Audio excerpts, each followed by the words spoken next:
Jillian. All right, let's go ahead, Sandra, and bring in Dan Bongino, now former FBI deputy director, now a Fox News contributor. Dan, it's great to see you. Whether the perp here is mentally unwell, as the mayor implied, or not, there's clearly a hate crime aspect to the attacks that we saw yesterday. This perp stabbed a Jewish man who was wearing a yarmulke at the time and an Asian man. I mean, unless he was blind, I don't know what the defense leg to stand on there is. Yeah, I mean, this is a serious problem, mental illness or not. You know, you're seeing this all over the place on the left, and it's for a very simple reason. I mean, this really isn't, brain surgery here. You have a very permissive environment for anti-Semitism that exists on the left. And I simply do not accept, and I won't even, I don't allow people to even respond to this because it's just silly when they say it's like a both sides problem. It's not. This is simply not welcome on the right. I'm not telling you it doesn't exist across the political spectrum, anti-Semitism that is. I'm telling you it is not welcome at all. You wouldn't be allowed on this network spouting that kind of nonsense. On the left, however, it's an extremely permissive and open atmosphere where these ridiculous, bigoted ideas are exchanged. I mean, we shouldn't forget. I know the story is old and it's been played out already, you've heard, but a guy with a Nazi tattoo won a primary in a state for the United States Senate. We had a woman out, and I believe it was Texas, running for Congress that got something like 30 to 40% of the vote in a primary under the Democrats' own brand, who was suggesting that Zionists should be put in some kind of camps. This would be widely condemned on the right, and it's not on the left. And that's why you see an exploding number of these incidents. It's not complicated. I mean, it's also illegal. So as you well know, Dan, this attack comes the same week that New York City's mayor made threats targeting Israel's prime minister to arrest him. He also accused him of presiding over a genocide. You can argue about whether or not the mayor's words inspired this attack, but it is not up for grabs as to whether it's a coincidence that in the same year we saw anti-Semitic attacks surge in the city, its residents also elected a mayor who is staunchly anti-Israel. Right. And Jillian, what irks me about Mamdani's comments about arresting Netanyahu is Mamdani's not stupid. I mean, he says a lot of dumb things, but they're calculated. That's what bothers me about this. Mamdani, there's no question Mamdani knew, and his legal team, which is pretty robust around him, told him there is no possible chance under a 2002 United States law that you are going to be able to enforce an international criminal court, Star Chamber Court arrest warrant against the head of state from Israel or any other state from that matter. He knew that. There's no question he knew it amongst reasonable people.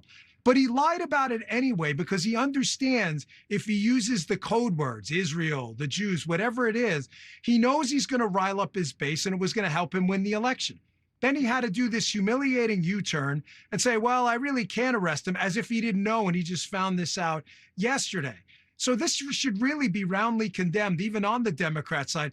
Even if you believe every crazy thing he says, you should at least condemn him for being a liar, because he's not stupid. He just lied to your face for political advantage using this ridiculous perspective to do it.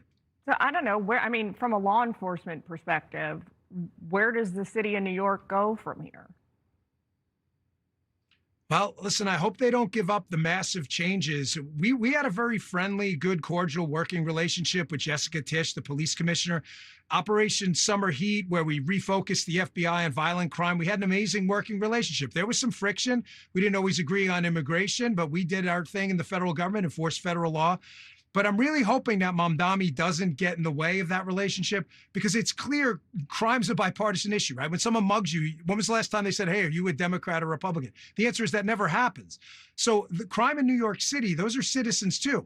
we don't get to say, well, we're not going to enforce the law because you all voted Democrat.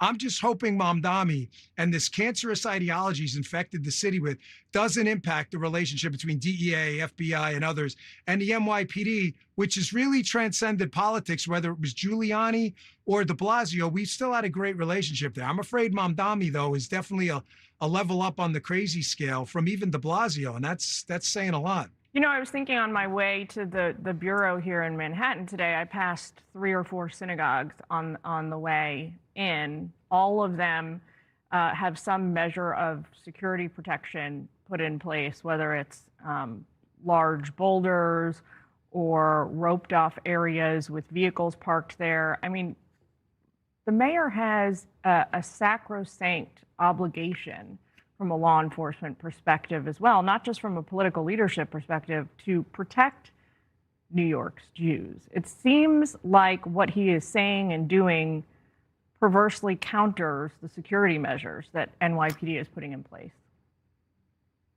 Well, I don't disagree with you at all. And sadly, when it comes down to Jewish Americans, this seems to be the only group of Americans where it's just accepted that, yeah, you know what? They're under threat all the time and we should just let it be. There's no doubt that racism exists against blacks, Hispanics, and everybody understands that. It exists all across the spectrum. However, when it comes to the Jews, this is the only group of people where it's just like, yeah, that's just a part of doing business. Some kid was walking on a college campus with a Jewish star. Everybody stopped them screaming river to the sea. And nobody in the media, in the left-wing media, seems really that upset about it. Can you imagine if it was a black church and they were getting harassed by Ku Klux Klan members walking into the church? This would be an international cosmic level scandal. But when it's the Jews, only people on the conservative ecosystem seem to care and speak out about it and go, wait, they're Americans too. Why are we accepting this? The answer is we shouldn't. That's a great point. Dan, thanks for your time this afternoon. Good to talk to you. Good to see you back here on Fox News. You too. Be sure to like and subscribe for all the Fox News latest on YouTube and catch full shows streaming now on Fox One.